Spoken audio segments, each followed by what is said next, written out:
So ఇలాగ మీ వాళ్ళు ఎవరైనా గురక పెడుతున్నారు అని చూస్తుంటే గురకే కదా అని చేయకండి. ఇక్కడ వీడియోలో ఏం తప్పు చేస్తున్నారో తెలుసా? ఎప్పుడు గురక వచ్చినప్పుడు ఇలాగ బెడ్ మీద స్ట్రైట్గా పడుకోకూడదండి. సైడ్ వైజ్ పడుకుంటే గురక తగ్గుతుంది. ఎందుకంటే నాలుకి వల్ల కూడా గురక రావచ్చు.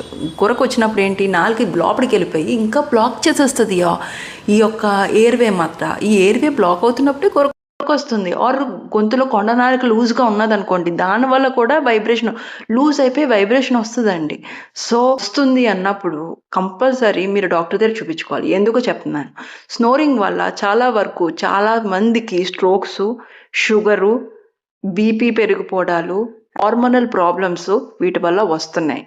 ఇది గ్యారెంటీ బుక్స్లో రాసున్నాయి, రీసెర్చ్ పేపర్స్లో రాసున్నాయి. స్నోరింగ్ వల్ల లైఫ్ స్పాన్ తగ్గిపోద్దండి.